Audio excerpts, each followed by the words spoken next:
और मैं दावत देता हूँ भाई शफकत को और खुदाम के कलाम को। आपकी तालियों में उन्हें वेलकम करते हैं खुदाम के कलाम को। Praise the Lord, hallelujah.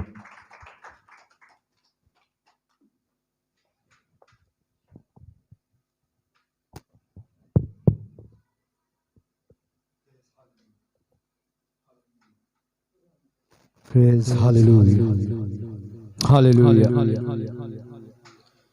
हम खुदा का शुक्र करते हैं आज के इन खूबसूरत लम्हात के लिए और आज की सारी वर्शिप के लिए। हम खुदा का शुक्र करते हैं और मुबारक हैं वो लोग जो उसे मुबारक कहते हैं। और यकीन मानिए कि हम उसके मुबारक लोग हैं क्योंकि हम उसके नाम से जुड़े हुए हैं। आमीन। हमारे लिए इससे बढ़कर और कोई खुशी की बात नहीं कि वो हमारा मनजी खुदा है। आमीन। और हम उसके लोग हैं और उसकी चरागाह की भेड़ें हैं। मैं खुदा का शुक्र करता हूँ गुजरे तमाम महीनों के लिए जिसमें उसने हम सबको अपनी पाक हिफाजत में रखा और हर तरह के हादसात से, हर तरह की मुश्किलात से अपने लोगों को उसने बचाए रखा। गो के हम परेशानियों से, मुसीबतों से गुजरे भी हैं तो भी उसने हमें संभाले रखा, हमें उसने फना नहीं होने दिया। और हम इस बात का शुक्र करते हैं, उसकी इस लाजवाब मोहब्बत के लिए हम उस खुदा का शुक्र करते हैं जो हर वक्त अपने लोगों की फिक्र करता है, जो हर वक्त अपने लोगों के साथ खड़ा रहता है। आमीन। और सबसे बढ़कर फिर इस बात के लिए हम उसका शुक्र करते हैं कि हम उसके घर में मौजूद हैं। हम उन लोगों से अच्छे तो नहीं जो इस वक्त मुसीबतों की वजह से या किसी परेशानियों की वजह से खुदावंद के घर में आ ना सके, लेकिन हम उसका शुक्र करते हैं कि उसने हमें अपनी पाक हिफाजत में रखा, हमें इस काबिल किया कि हम उसके हुजूर में झुक सके और उसके नाम को मुबारक कह सके। आमीन। आइए मेरे साथ आज हम अपनी रहनुमाई के लिए कलाम हक में से चंद बातें सीखेंगे कि खुदा आज हमको क्या सिखाना चाहता है। खुदा यकीन मानिए जब जब बोलता है वो अपने लोगों की हदायत और रहनुमाई के लिए बोलता है। जब जब वो बोलता है वो अपने लोगों की बरकत के लिए बोलता है। और जब जब वो बोलता है उसका कलाम सुनने वालों को तसल्ली देता है, उनके ईमानों को मजबूत कर देता है। आमीन। मेरे साथ निकालिए नए अदनामा में से मुकद्दस मरकस रसूल की अंजील,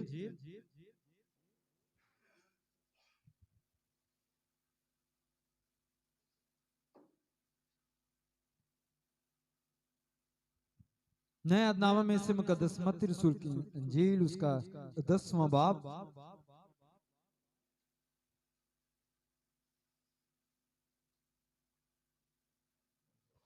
और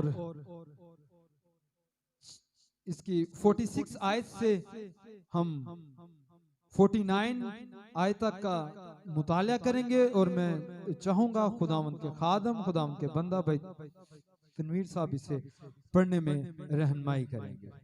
मुकद्दस मत्ती रसूल की अंजील 10वां बाब उसकी 46 से 49 तक वर्सेस का हम मुताला करेंगे।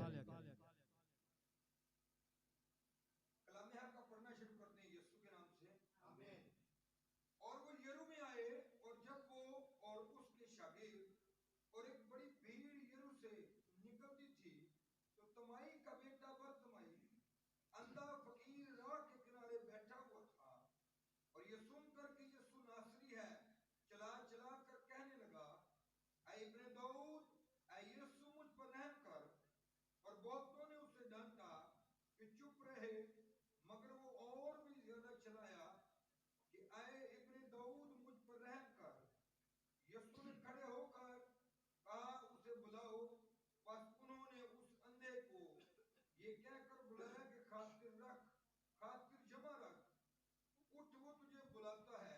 आमेन, आमेन।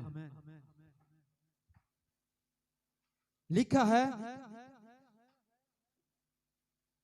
49 आयत का, जब आखिरी इस आयत का मुताला करते हैं, ऊपर से पढ़ने का मकसद ये था कि आपको ये जो वाक्य ये आपके रिपीट हो। लिखा है यीशु ने खड़े होकर कहा, उसे बुलाओ।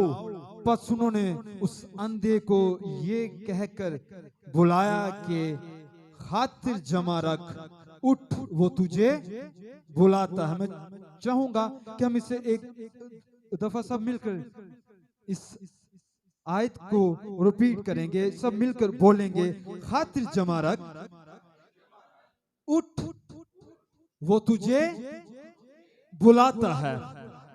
आमीन। मेरे अजीजों, वो हम सबको बुलाता है। ये मैसेज, ये कॉल ना सिर्फ इस अंधे बर्तमाई के लिए है, बर्तमाई के लिए थी।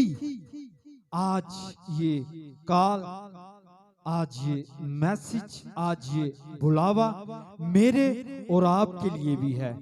और वो कहता है कि उठ, वो तुझे बुलाता है। Get up, he calls you. वो तुझे बुलाता है। वो क्यों बुलाता है?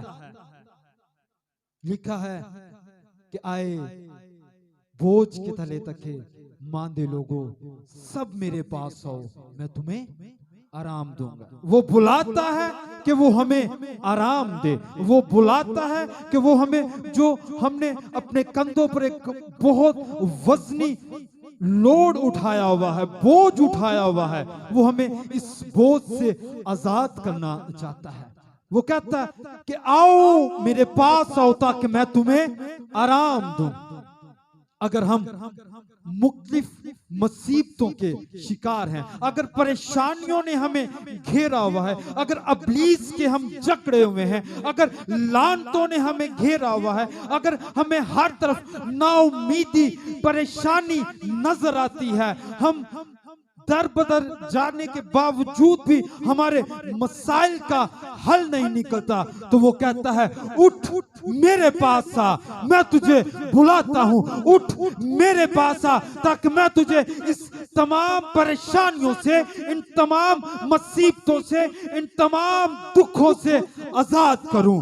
उठ, वो तुझे बुलाता है। और उसके बुलाने का मकसद यही है कि वो मुझे और आपको आजाद कर दे। उसके बुलाने का मकसद यही है कि वो मेरे और आपके चेहरों से उदासी को दूर कर दे। उसके बुलाने का मकसद यही है कि वो हमारी जिंदगी को बाबरकत जिंदगी कर दे।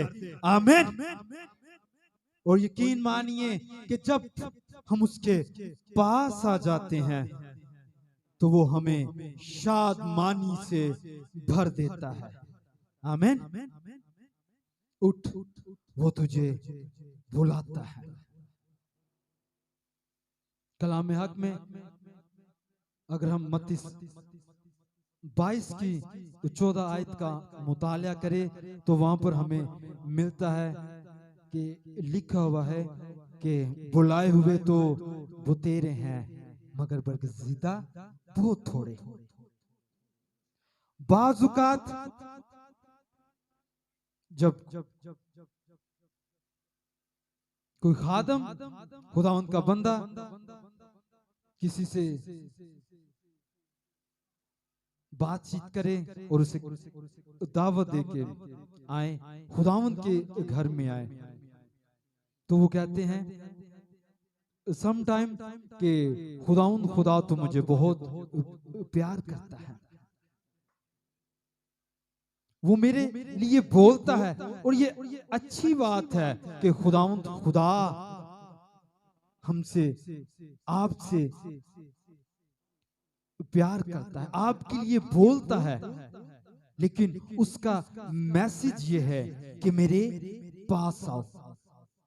इस बात को लेकर सिर्फ हमें खुश नहीं होना कि खुदावंद खुदा मुझसे प्यार करता है। खुदावंद खुदा बेशक वो सबसे प्यार करता है। क्यों वो सबसे प्यार करता है? क्योंकि सारी लोग, सारी कायनात उसके हाथ की बनी हुई मखलूक है, और वो किसी जान की हलाकत नहीं चाहता, बल्कि सबकी तौबा तक नौबत चाहता है। खुदावंद चाहता है कि मेरे लोग मेरे पास आए, और हम सिर्फ इस बात को लेकर अपने अंदर बड़े खुश होते हैं कि खुदावंद खुदा तो मुझे बहुत प्यार करता है। हमें उसके पास भी आने की जरूरत है। बुलाए हुए तो बहुत हैं, मगर बरगजीदा बहुत थोड़े। हमारे अंदर बरगजीदगी बड़ा खास रोल प्ले करती है, और हम इस अंधे बर्तमाई की जिंदगी से सीखते हैं कि इसने अपनी जिंदगी में अपने बुलावे को, अपनी काल को कैसे लिया। और जब मैं इस बात को पढ़ रहा था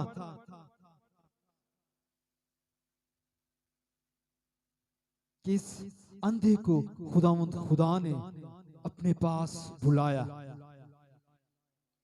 तो मेरे ज़हन में एक बात फौरन आई, और वो ये बात ये थी कि आज बहुत से आंखें रखते हुए भी बहुत से स्पिरिचुअली तौर पर अंधे हैं, और ना सिर्फ वो अंधे हैं, वो गूंगे भी हैं, वो बहरे भी हैं। मेरे साथ निकालिए मुकाशवा की किताब,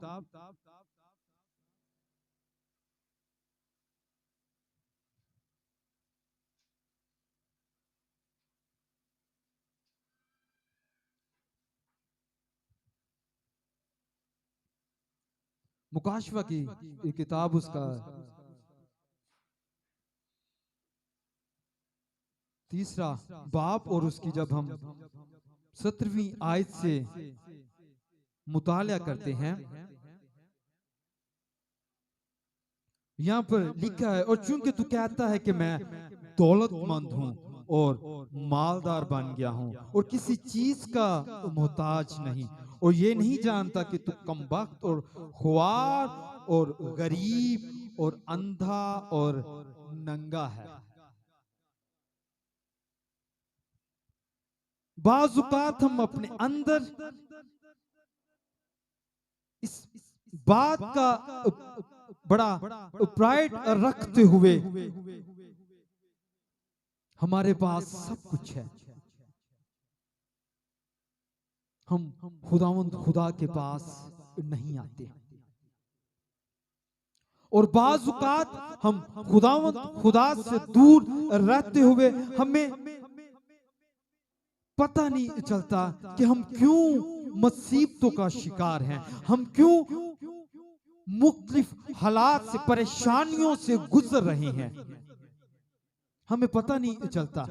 और यकीन मानिए कि जो ही हम खुदा के पास आ जाते हैं, जो ही हम अपनी जिंदगी को खुदावंद को देते हैं, जो ही हम अपने गुनाहों से तौबा करते हैं, बपतिस्मा लेते हैं, हम अपने आप को उसके सुपुर्द कर देते हैं, तब हम इस बात को अपने अंदर फील करते हैं, तब हम रियलाइज करते हैं, तब हम इस बात को जानते हैं कि हमने वो सारी जिंदगी जो गुजारी, वो सारी की सारी जिंदगी एक फजूल जिंदगी थी। उस जिंदगी के कुछ मायने नहीं थे, क्योंकि खुदावंद यीशु अल मसीह के बगैर हमारी जिंदगी किसी काम की जिंदगी नहीं। और जो ही हम उसके पास आ जाते हैं, जो ही हम अपनी जिंदगी को खुदावंद को देते हैं, जो ही हम तौबा करते हुए उसके कलाम पर चलते हैं, तब हमारी रूहानी आंखें खुलती हैं। तो तब हम कहते हैं कि ये हमारी जिंदगी के जितने साल जो हमने खुदाम यीशु अल मसीह के बगैर गुजारे, वो हमने अंधेरे में गुजारे, वो सारी की सारी जिंदगी हमने एक अंधे की तरह गुजारी।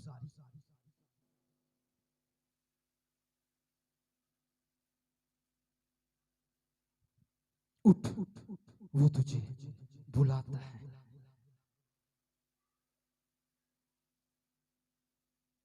वो बुलाता है कि वो हमें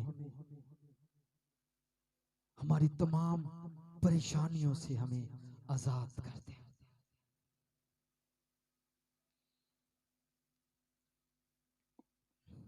बुलाहट मसीह जिंदगी का फर्स्ट गेट है, और खुदा यीशु अल मसीह चाहती हैं कि हम इस दरवाजे से होकर गुजरे। और जब वो अपने लोगों को अपने पास बुलाता है, जब वो उन्हें तमाम उनकी परेशानियों से, उनके तमाम दुखों से, गमों से, उनकी तमाम लानतों से उन्हें छुड़ाता है, आजाद करता है, और जो नेक्स्ट लेवल मसीह जिंदगी में आता है वो है, वो अपने लोगों को इख्तियार देता है। आमीन। जब वो अपने लोगों को अपने पास बुलाता है तो फिर वो अपने लोगों को, अपने बरगजीतों को, अपने खादमों को इख्तियार देता है।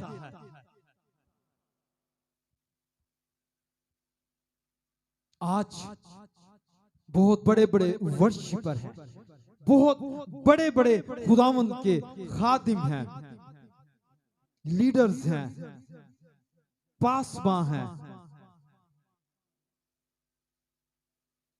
बड़ी देर से खुदा के साथ चलते हैं। क्या खुदा के साथ इतनी देर गुजारने के साथ क्या हमारे पास भी कुछ इख्तियार हैं? क्योंकि जब वो अपने लोगों को अपने पास बुलाता है तो वो अपने लोगों को इख्तियार देता है। जैसे उसके पास इख्तियार है, वैसे ही वो इख्तियार चाहता है कि मेरे लोगों के पास भी हो। आमीन। मेरे साथ निकालिए रसूलों के इमाल। देखेंगे कि जब वो अपने लोगों को पास बुलाता है तो ना सिर्फ वो पास बुलाता है, वो अपने लोगों को फिर इख्तियार भी, अथॉरिटीज देता है कि मेरे लोगों के पास भी इख्तियार हो। रसूलों के अमाल 3 बाब और उसकी हम जब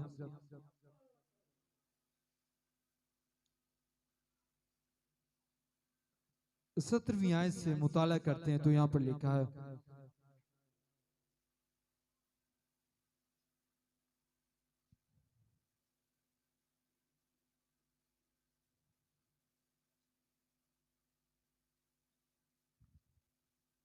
तीसरा बाब और उसकी 6ठी आयत से मुताला करते यहाँ पर लिखा है, पतरस ने कहा, चांदी सोना तो मेरे पास नहीं है, मगर जो मेरे पास है वो तुझे दिए देता हूं। यीशु नासरी के नाम से चल फिर। कैसी बड़ी बात है। उसने कहा कि जो कुछ मेरे पास है, जो मेरे पास इख्तियार है, मुझे इसी इख्तियार को इस्तेमाल करता हुआ कहता हूं उठ। तो वो लंगड़ा उठ खड़ा हुआ। ये है इख्तियार। फिर हम जब पुराने अहदनामा में देखते हैं एलिया नबी की जिंदगी के बारे में कि उस बंदा ने, उस खुदावंद के बंदा ने आसमान को 3.5 साल के लिए बंद कर दिया। उसने अपने इख्तियार को इस्तेमाल करते हुए हुक्म किया तो आसमान 3.5 साल तक बंद हो गया और कोई मींह ना बरसा। और फिर किसी और ने नहीं, फिर उसी ने इख्तियार किया तो दोबारा आसमान खुल गया। ये है वो इख्तियार जो खुदा अपने लोगों को देता है। क्या ऐसे इख्तियार हम भी अपनी जिंदगी में रखते हैं? क्योंकि खुदा अपने लोगों को जब वो अपने पास बुलाता है तो वो अपने लोगों को इख्तियार भी देता है। आमीन। और इसी तरह जब हम यशवा की किताब का मुतालिया करते हैं तो जब इस्राएली अमालेकियों से जंग कर रहे थे तो लिखा है कि यशवा ने सूरज को हुक्म किया कि जब तक हम फतह ना हासिल कर ले ये यहीं पर रुका रहे। ये है वो इख्तियार जो खुदा आज मुझे और आपको भी देना चाहता है। क्योंकि लिखा है कि खुदावंद यीशु अल मसीह आज कल बल्कि अब तक यकसा खुदा है। आमीन।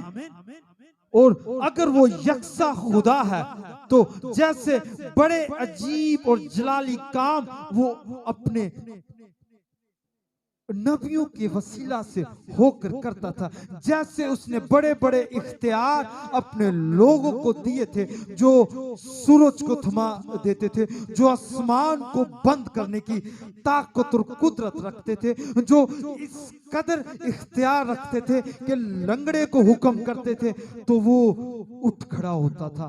ऐसे ही वो इख्तियार आज अपने लोगों को भी देता है जो उसकी बात को सुनते हैं और उसके पास आ जाते हैं।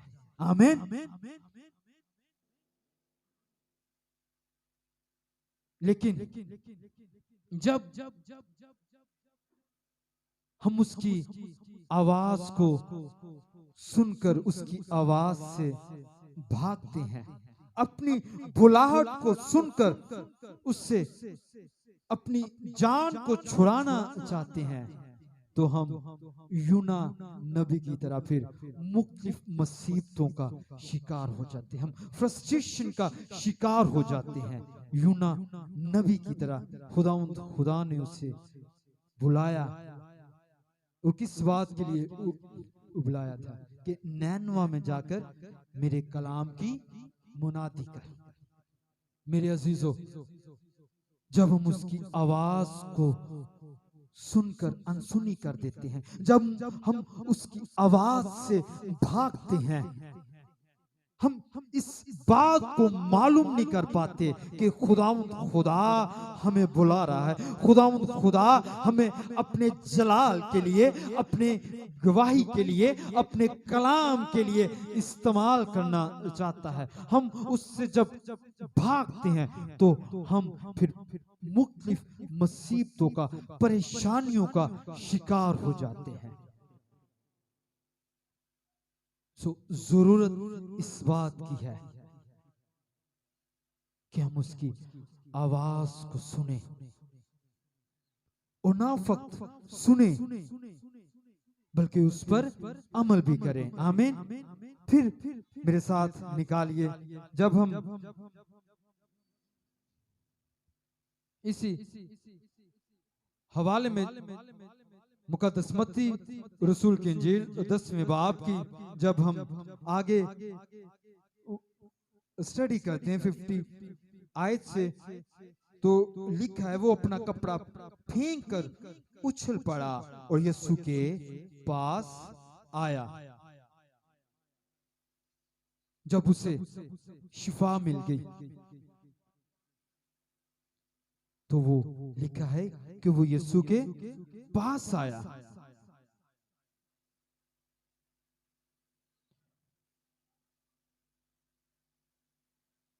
यीशु ने उससे कहा, तू क्या चाहता है कि मैं तेरे लिए करूं। अंधे ने उससे कहा, ऐ रबूनी, ये कि मैं बीना हो जाऊं। यीशु ने उससे कहा, जा, तेरे ईमान ने तुझे अच्छा कर दिया। वो फील फोर बीना हो गया और राह में उसके पीछे हो लिया। आमीन। उसे शिफा मिली और वो यीशु अल मसीह की फेलोशिप में आ गया। आज हम ईमानदार क्या करते हैं? जब हम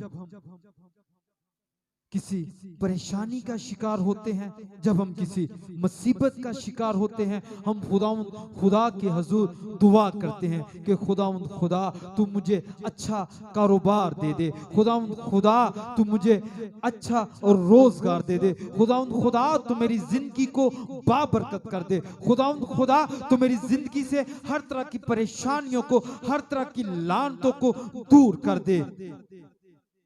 तो जब खुदा हमारी जिंदगियों से उन तमाम परेशानियों को, उन तमाम दुखों को, उन तमाम लानतों को दूर करता है, तो जैसे ही हम अपनी मुसीबतों से आजादी हासिल करते हैं, वैसे ही हम अपने राब्ते को खुदा से तोड़ देते हैं।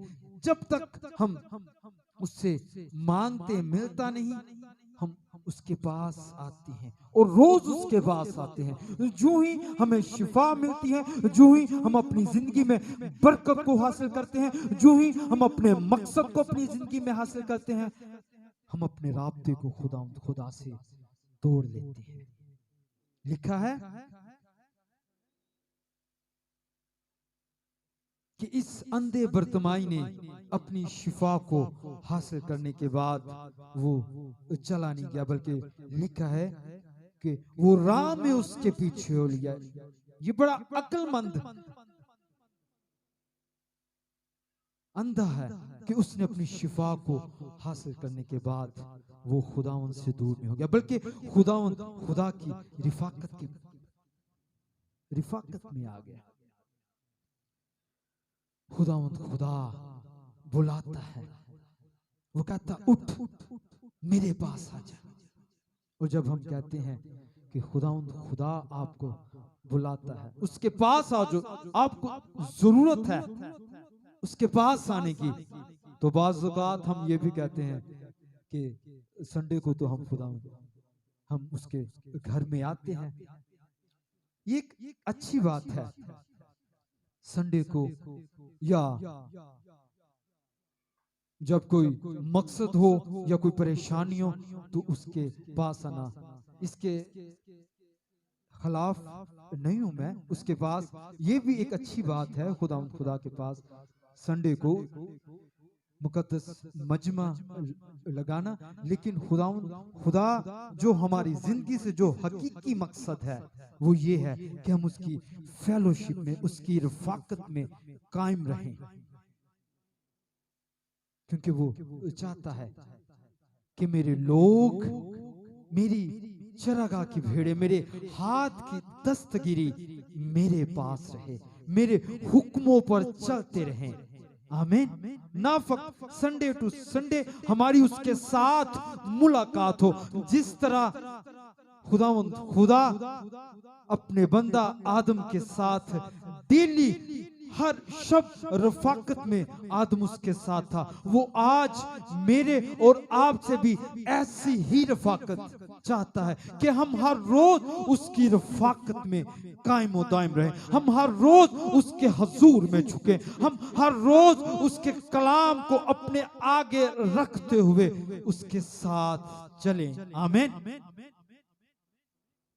उठ, वो तुझे बुलाता है।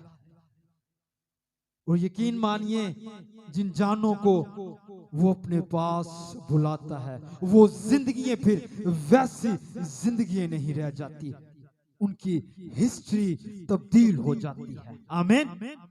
क्योंकि जब वो खुदावंद खुदा के पास आ जाते हैं तो तब खुदावंद खुदा उनको एक नई मखलूक बना देता है। तब खुदावंद खुदा उनकी तमाम उदासियों को उनकी जिंदगियों से दूर कर देता है। तब खुदावंद खुदा उन्हें तमाम का तमाम एक नया शख्स बना देता है। जब हम उसकी आवाज को सुनते हैं और उसके पास आ जाते हैं। आमीन। और बाज़ औक़ात हम अपने गुनाहों से तौबा करके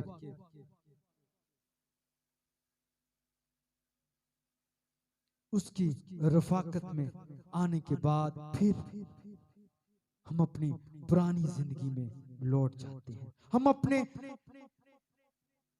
पुराने राब्तों को, पुराने दोस्ती को, पुरानी बैठक को हम छोड़ते नहीं। तो फिर आहिस्ता आहिस्ता हम फिर उसी पुरानी जिंदगी में वापस लौट आते हैं। मेरे अजीजों, खुदा हमारा रब्बुल फाज अगर हमें बुलाता है तो हमें इस बात की जरूरत है कि हम अपने तमाम पुराने राब्तों को, तमाम पुराने कनेक्शन को अपनी जिंदगियों में बिल्कुल काटते हुए हम उस नए कनेक्शन में हम अपनी जिंदगी को मजबूत करें। हम अपने नए राब्तों को खुदा के साथ जो हमने जोड़े हैं उनको हम मजबूती दें और तमाम पुरानी जिंदगियों को, तमाम पुरानी महफिलों को, दोस्तों को, तमाम